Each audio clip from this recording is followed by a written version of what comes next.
There's a question in ecology that sounds simple but isn't.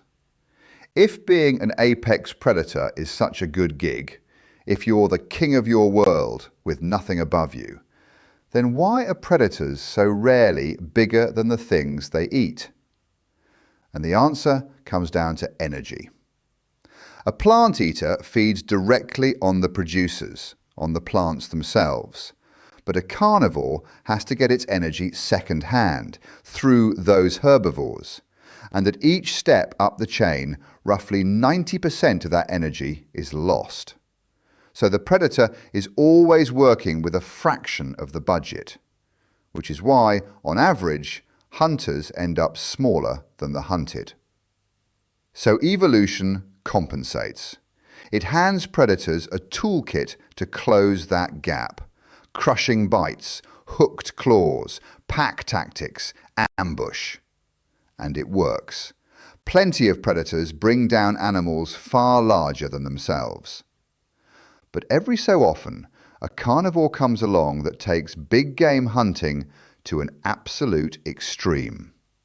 That doesn't just narrow the gap, but builds an entire body around killing things vastly bigger than itself.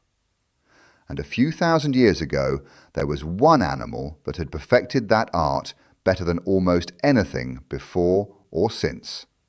The king of the Ice Age, the Smilodon. Now, thanks to those unmistakable teeth and a certain animated film franchise, almost everyone recognizes this animal. But here's a fun bit of history. When the first fossils turned up in Brazil over 160 years ago, nobody knew what they were looking at. All they had were some isolated cheek teeth, and those teeth looked an awful lot like a hyena's. So that's what they called it, an enormous hyena. Fortunately, more of the animal was lying in the ground, foot bones, skull material, and then those canines. Canines that seemed almost absurdly large for the mouth they came from.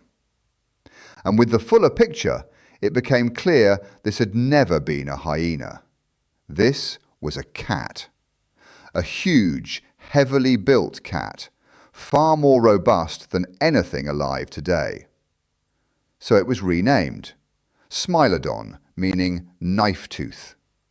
And the largest species got the name populator, which translates roughly as the destroyer, or he who brings devastation, which, as you'll see, was fair. And here's a thing worth clearing up. It is not a saber-toothed tiger. It isn't a tiger, and it isn't closely related to any cat alive today. Smilodon belongs to an extinct branch of the cat family that split off from the lineage leading to modern cats around 20 million years ago. So, saber-toothed cat, please.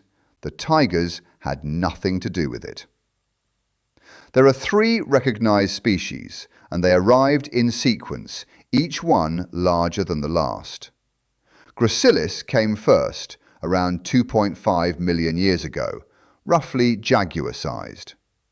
Then Fatalis, the famous North American one, about the dimensions of an African lion, but far more heavily muscled, running somewhere between 350 and 620 pounds.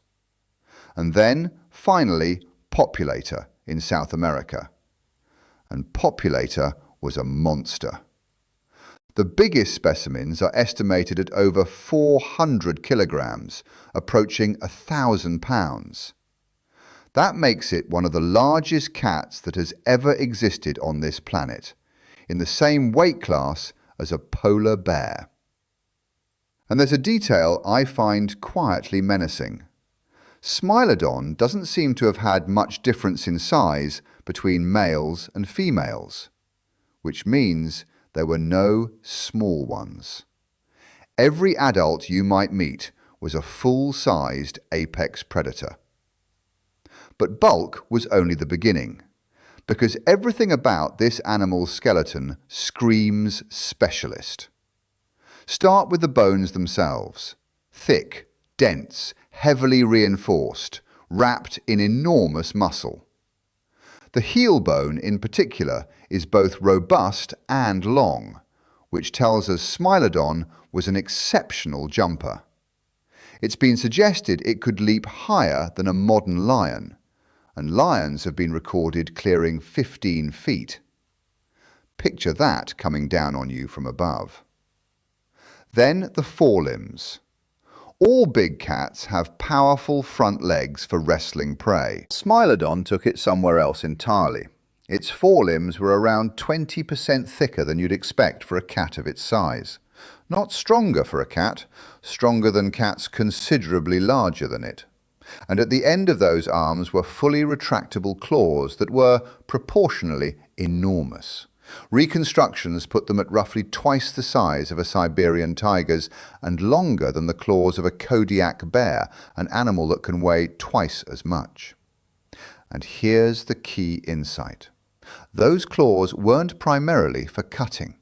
They were anchors, grappling hooks, because Smilodon's entire strategy depended on one thing: pinning its prey absolutely motionless before it went to work with the real weapon, the teeth. And I need to correct something you may have heard, because the figure gets repeated wrong constantly. Smilodon's upper canines reached up to 28 centimeters, around 11 inches. Not 8, 11. The largest saber teeth of any cat that has ever lived, protruding well below the jawline, even with the mouth closed. And they were beautifully engineered for one job: puncturing. Sharp-tipped, smooth-sided, narrow, a shape that concentrates enormous force at the point. So efficient, in fact, that Smilodon didn't need a powerful bite. And this is the fact that always stops people. Its bite force was around a third of a lion's. This animal, the icon of Ice Age ferocity, bit weaker than a modern big cat. But that's not a flaw. That's the whole design. Because those magnificent canines were also fragile. Slender, laterally flattened, and dangerously vulnerable to any sideways stress. Snap one on a thrashing bison's shoulder blade, and you've likely ended your own life. Which means Smilodon could not simply bite anything, anywhere. And that constraint produced one of the most precise and terrifying killing methods in the fossil record: the canine shear bite. First, the ambush, exploding out of cover in dense forest or brush. Then the forelimbs and body weight go to work, wrestling the animal to the ground and holding it completely still. Only then does the jaw open, and Smilodon could open its jaws to around 120 degrees, nearly double a lion's gape. And then powerful neck muscles drive the whole skull down, plunging those 11-inch blades into the throat. It's not a mauling, it's an execution, quick, surgical, and designed to avoid ever letting bone touch tooth. Everything else supports that method. Scans of its brain case suggest excellent coordination, sharp hearing, and its eye sockets point to strong binocular vision, depth perception for a predator that has to judge a leap perfectly. And a striking number of Smilodon skeletons show trauma to the sternum, the breastbone, the kind of injury you get from slamming into prey at high speed. So what was it slamming into? Giant bison, camels, horses, ground sloths, glyptodonts, those car-sized armoured mammals, and on occasion, apparently, even mastodons and mammoths. Which brings us to one of the great unsettled questions. Did Smilodon hunt alone or in groups? The strongest hint comes from the La Brea tar pits in California, a natural predator trap where a single stuck animal would lure in carnivore after carnivore until they were all mired. Over 90% of the bones there belong to predators, and Smilodon is the second most common find, with fossils numbering in the tens of thousands. Some argue that abundance means Smilodon was social, because social cats today are the ones that respond to distress calls. They came running to help and died for it. There's an even more poignant argument, sometimes called pseudo-healthcare. Several Smilodon skeletons show injuries and deformities so severe the animals simply should not have survived, including one that had serious hip dysplasia from a young age and yet lived well into adulthood. How does a crippled ambush predator eat? Some say because the others fed it. Others push back hard, noting the skeletons found outside predator traps tend to be solitary, and that a hobbled cat could just as easily have scavenged. It remains genuinely unresolved, and I rather like that it does. What isn't in doubt is that Smilodon was dominant. It shared its world with dire wolves and the American lion, its closest competitors, and it seems to have handled both.